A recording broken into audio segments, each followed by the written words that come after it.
नमस्कार प्रिय दर्शकों, एक बार फिर आपका स्वागत है मेरे YouTube चैनल पर। प्रिय दर्शकों और मित्रों, आज की जो कहानी है, आज का जो प्रसंग है, बड़ा ही मार्मिक है और बहुत ही मोटिवेशनल है।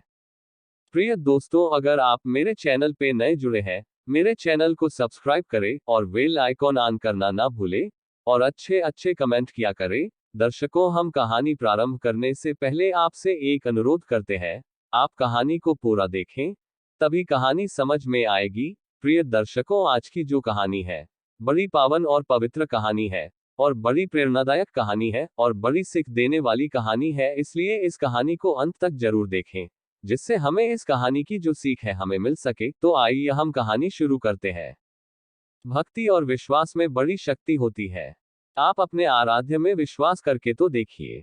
अयोध्या के बहुत निकट ही पौराणिक नदी कुटिला है, जिसे आज टेढ़ी कहते हैं। उसके तट के निकट ही एक भक्त परिवार रहता था। उनके घर एक सरस्वती नाम की बालिका थी। वे लोग नित्य श्री कनक बिहारिणी बिहारी जी का दर्शन करने अयोध्या आते थे। सरस्वती जी का कोई सगा भाई नहीं था, केवल एक मौसेरा भाई ही था। वह जब भी श्री रघुनाथ जी का दर्शन करने आती, उसके मन में यही भाव आता कि सरकार मेरे अपने भाई ही है। उसकी आयु उस समय मात्र 2 वर्ष की थी। रक्षाबंधन से कुछ समय पूर्व उसने सरकार से कहा कि मैं आपको राखी बांधने आऊंगी।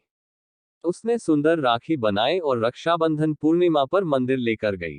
पुजारी जी से कहा कि हमने भैया के लिए राखी लाई है। पुजारी जी ने छोटी सी सरस्वती को गोद में उठा लिया और उससे कहा कि मैं तुम्हें राखी सहित सरकार को स्पर्श कर देता हूं और राखी मैं बांध दूंगा। पुजारी जी ने राखी बांध दी और उसको प्रसाद दिया। अब हर वर्ष राखी बांधने का उसका नियम बन गया।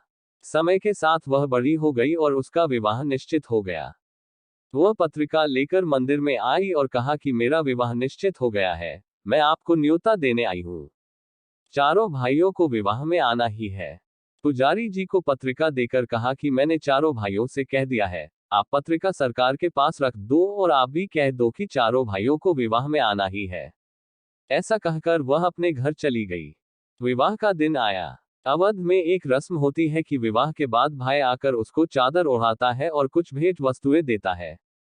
उसकी मौसी ने अपने लड़के को कुछ सामान और 22 रुपये दिए और मंडप में पहुंचने को कहकर वह चली गई। उसका मौसेरा भाई उपहार, वस्त्र और 22 रुपये लेकर रिक्शा पर बांधकर विवाह मंडप की ओर निकल पड़ा। रास्ते में ही रिक्शा उलट गया और वह गिर गया।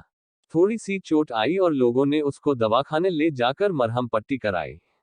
यहाँ सरस्वती घूंघट से बार बार मंडप के दरवाजे पर देख रही है और सोच रही है कि सरकार अभी तक क्यों नहीं आए।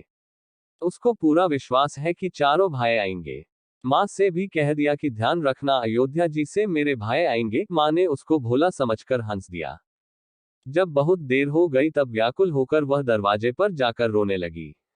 दूर दूर के रिश्तेदार आ गए, पर मेरे अपने भाई क्यों नहीं आए? क्या मैं उनकी बहन नहीं हूँ? उसी समय 4 बड़ी मोटर गाड़ियां और एक बड़ा ट्रक आते हुए उसने देखा।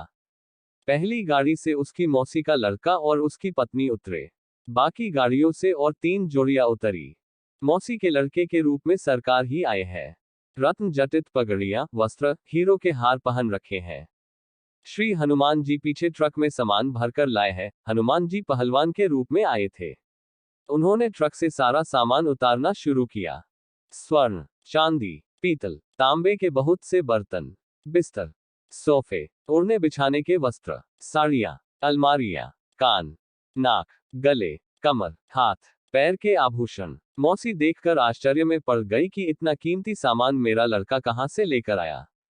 चारों का तेज और सुंदरता देखकर सरस्वती समझ गई कि यह मेरे चारों भाई है। सरस्वती के आनंद का ठिकाना न रहा, उसका रोना बंद हो गया। सरकार ने इशारे से कहा कि किसी को अभी भेद बताना नहीं, गुप्त ही रखना।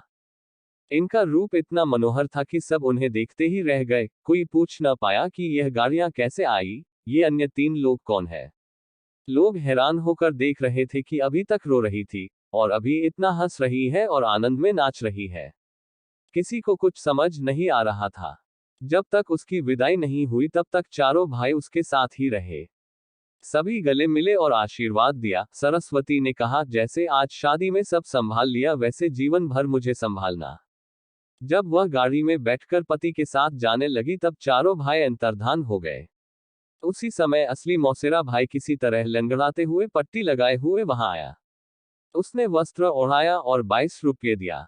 मौसी ने पूछा कि अभी अभी तो तू बड़े कीमती वस्त्र पहने गाड़ी और ट्रक लेकर आया था, ये पट्टी कैसे बंध गई और कपड़े कैसे फट गए?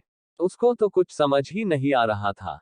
अंत में सरस्वती से उसकी माता ने एकांत में पूछा कि बेटी सच सच बता कि क्या बात है, ये चारों कौन थे? तब उसने कहा कि माँ, मैंने आपसे कहा था कि ध्यान रखना, मेरे भाई अयोध्या से आएंगे। माँ समझ गई कि इसके तो 4 ही भाई हैं और वो श्री रघुनाथ जी और अन्य 3 भैया ही है। माँ जान गई कि श्री अयोध्यानाथ सरकार ही अपनी बहन के प्रेम में बंध कर आए थे, और अपनी बहन को इतने उपहार, आभूषण और वस्तुएं दे गए कि नगर के बड़े बड़े सेठ नवाबों के पास भी नहीं थे। सीख, भक्ति और विश्वास में बड़ी शक्ति होती है। आप अपने आराध्य में विश्वास करके तो देखिए। दोस्तों, आपको हमारी कहानी अच्छी लगी हो तो एक लाइक करें, हमारे चैनल को सब्सक्राइब करें और कमेंट में जरूर बताइए कि कैसी लगी हमारी कहानी। धन्यवाद।